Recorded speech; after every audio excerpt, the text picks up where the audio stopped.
Next हम लोग अभी देख रहे हैं कॉस्ट ऑफ कैपिटल, यानी calculation of weighted average cost of capital का नेक्स्ट सम देख रहे हैं हम लोग। फर्स्ट सम ऑलरेडी हो चुका है, अभी सेकेंड सम पे जाते हैं हम लोग। What I have given about the second sum, you have already copied the notebook। आपके नोटबुक में ये सम पहले से लिखा हुआ है, अगर नहीं है तो बाद में लिख के रखो। See what is the question they have given. R Limited finance all its investment by 40% debt and 60% equity. The estimated required rate of return on equity 10% after tax and that of debt is 6% after tax. दोनों भी जो rate दिया है वो calculate करके दिया है after tax, यानी इंडिविजुअल रेट अभी कैलकुलेट करने की जरूरत नहीं है। Okay, the firm is considering an investment proposal costing rupees 8 lakh with expected return that will last forever. What amount must the proposal yield per year so that the market price of share does not change? Show the calculation to prove your answer. अभी सबसे पहले यहाँ पे आपको calculate करना है, थोड़ा manipulate करके दिया है क्वेश्चन, बट आपको सिंपली यहाँ पे पहले क्या करना है, वेटेड एवरेज कॉस्ट कैलकुलेट करना है। ओके, और वेटेड एवरेज कॉस्ट कैलकुलेट करने के लिए हमेशा 5 ही कॉलम ड्रॉ करने हैं, उसके अलावा कुछ चेंज नहीं करना है। तो मेरे साथ आप लोग करते जाओ, 5 कॉलम जैसे लास्ट सम में हमने निकाले थे वैसे 5 कॉलम्स निकालो। We required 5 columns for calculation of this.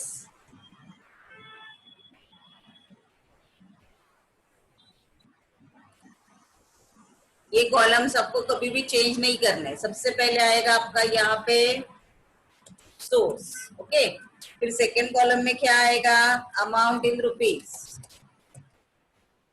In third column proportion, okay, next cost of capital. Cost of capital आप परसेंटेज में लेते हो ना, and weighted average cost of capital,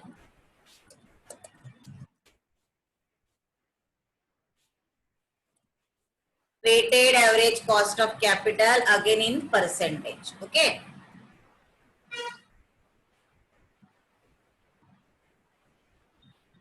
so ये हमारे जैसे हम लोग हमेशा निकालते वैसे कॉलम हो गए। ओके, अभी आपको यहाँ पे बोला गया है सोर्स में R Limited finance all its investment by 40% debt and 60% equity। तो ये तो हम लोग आराम से लिख सकते हैं ना। यहाँ पे आपने लिखा डेप्ट कितना परसेंट है, ब्रैकेट में लिखो, परसेंटेज के लिए हम लोग कॉलम नहीं बना रहे तो ब्रैकेट में लिख देती हूँ मैं 40% डेप्ट, इक्विटी कितना है 60%, correct. Okay, now let us write down the amount, but यहाँ पे इंडिविजुअल अमाउंट आपको दिया ही नहीं है तो आप ये कॉलम नहीं फिल कर सकते। तो प्रपोर्शन का फिल कर सकते हैं क्या, नहीं। ओके, बट आपको टोटल दिया है, देखो यहाँ पे टोटल कितना दिया है, total capital, total investment, have they given total, yes they have given us a total, कितना दिया है, करेक्ट, कितना दिया है 8 lakhs। अभी मेरे साथ आप कैलकुलेटर पे करते जाओ, आपके हाथ में कैलकुलेटर है। 8 लाख का 40% डेप्ट है तो कैलकुलेट करो, 8 lakh into 40%, so it will become 3,20,000। तो ये कितना अमाउंट आएगा आपका, 3,20,000। ओके, सिमिलर वे 8 लाख का 60%, 8 lakh into 60%, 4,80,000। So it will become 4,80,000. Now your problem will become simple. Okay, यहाँ तक तो हमने क्या किया, प्रोपोर्शन निकाल के लिया। नाउ प्रोपोर्शन के टोटल को हमेशा आपको कितना एज्यूम करना है, दिस इज इक्वल टू 1, कल हमने लिखाया था। नाउ ये दोनों निकालना है, तो इसका सिंपल वे मैंने क्या बताया आपको, 3,20,000 divided by 8 lakh. So 3,20,000 divided by 8 lakhs. How much it will be? 0.40. Okay, so ये कितना आएगा आपका 0.40. Now this proportion निकाल रहे हैं ना हम लोग, 4,80,000 divided by 8 lakh. 4,80,000 divided by 8 lakh. So it will become 0.60. देखो दोनों का मिला के टोटल आपका 1 आना चाहिए, अगर 1 नहीं आया तो we are not arithmetically correct. ये हो गया प्रपोर्शन. अभी कॉस्ट ऑफ कैपिटल, डेब्ट का उन्होंने दिया है, आफ्टर टैक्स कितना दिया है देखो,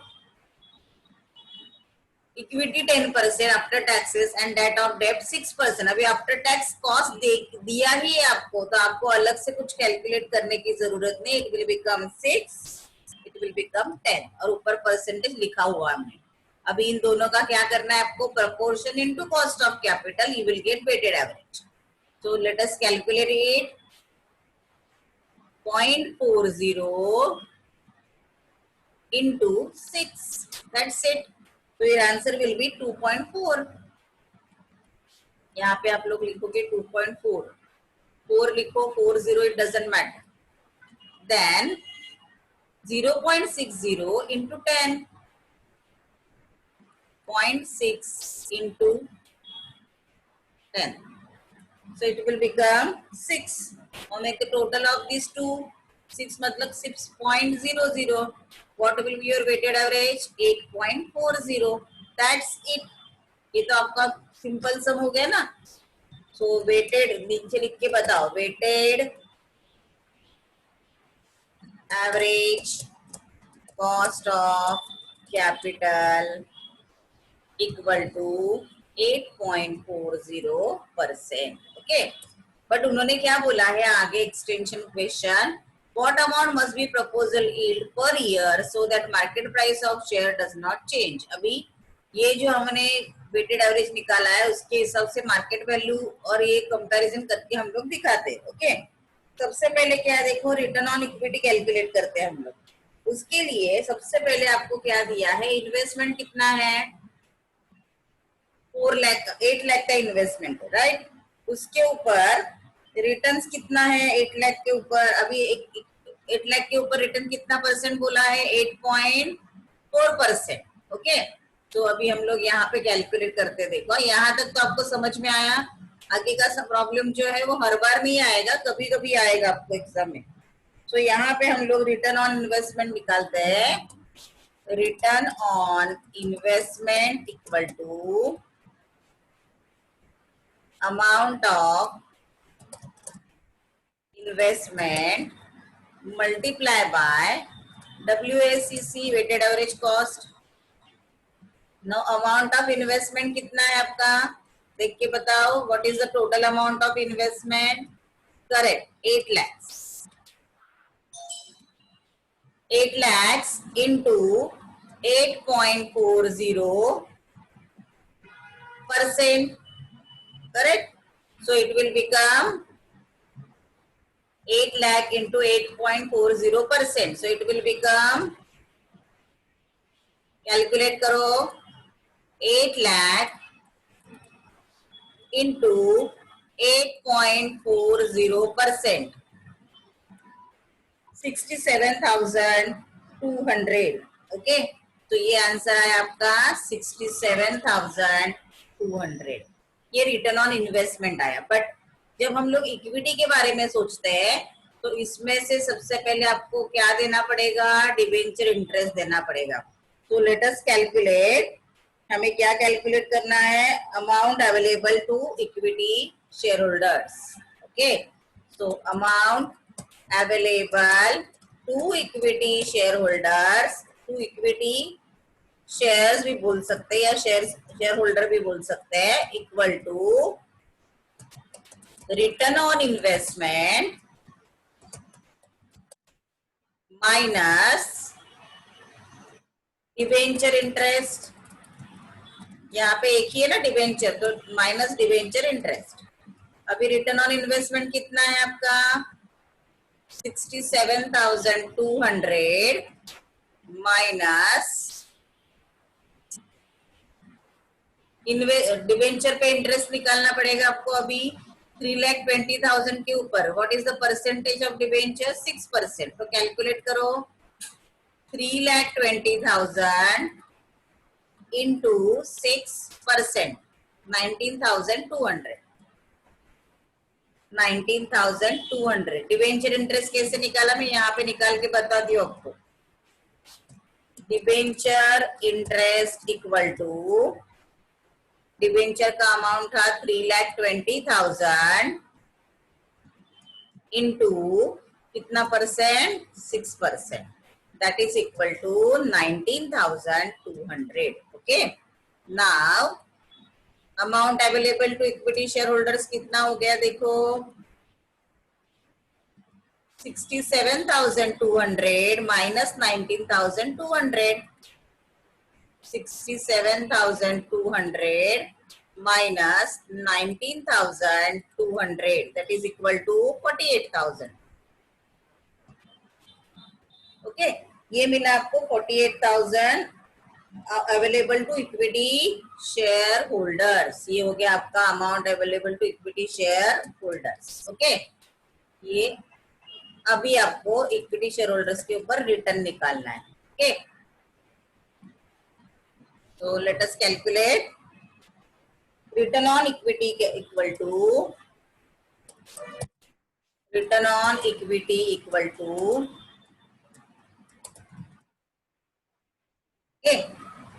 amount available to equity shareholders. यहाँ पे हमें फॉर्मूला डालना पड़ेगा अभी।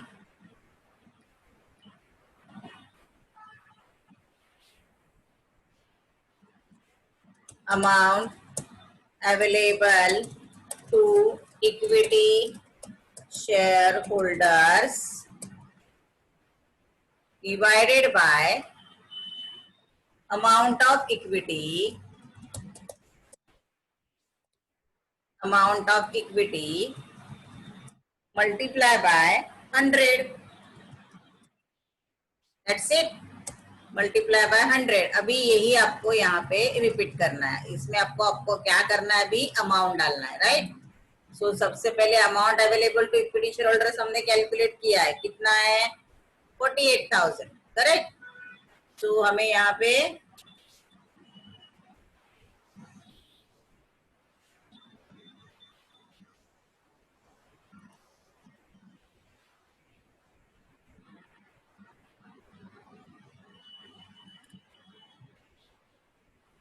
कैलकुलेट करना है, ये यही सेम उसमें हम लोग अमाउंट डालते जाएंगे।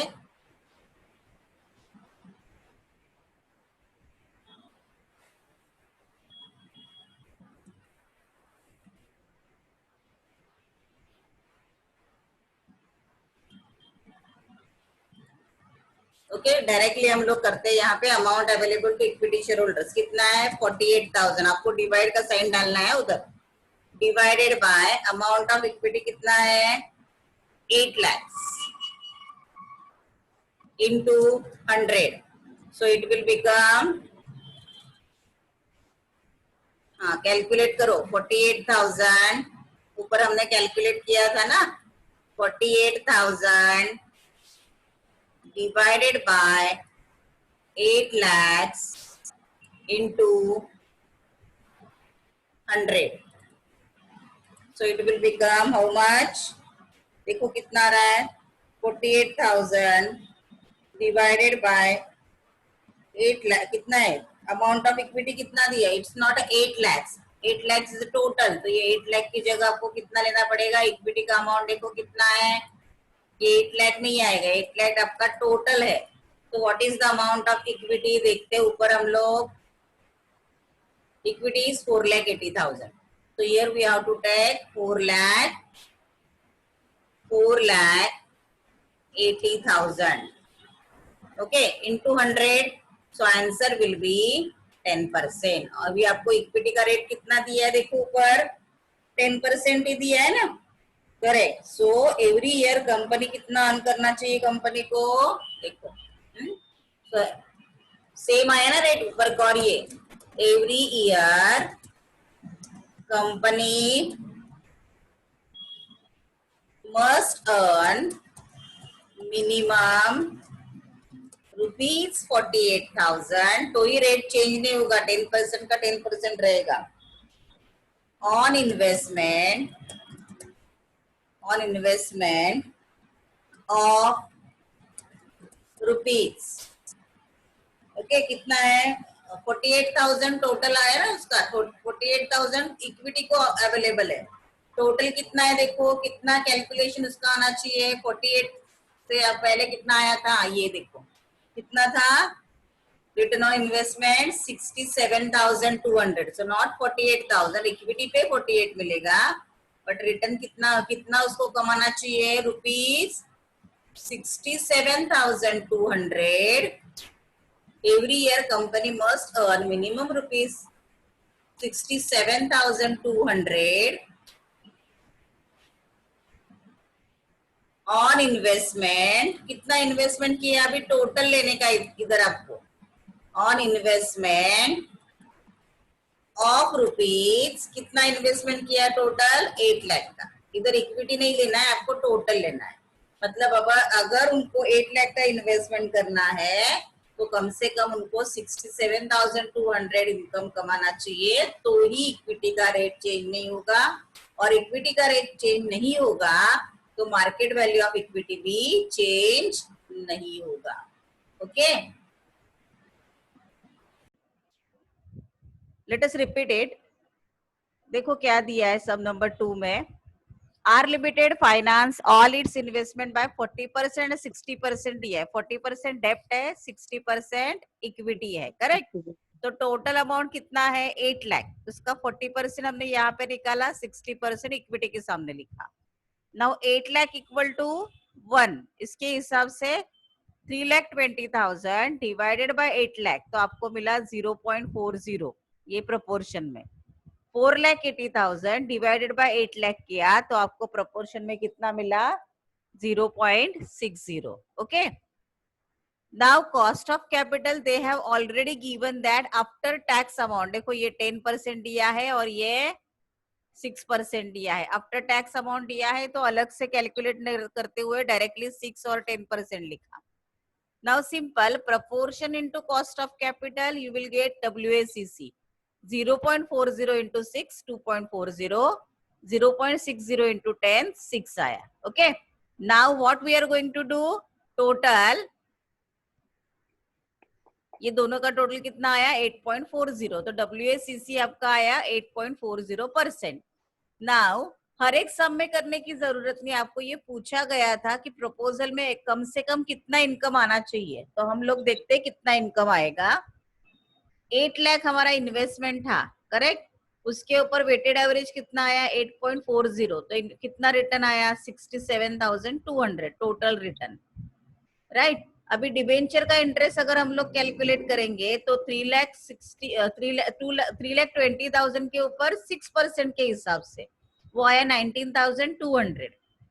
सो amount available to equity shareholders कैसे आएगा, रिटर्न्स टोटल कितना है, 67,200, इतना टोटल मिला था रिटर्न, उसमें से डिबेंचर को इंटरेस्ट देना पड़ा हमें 19,200, तो हमारे पास बचा 48,000।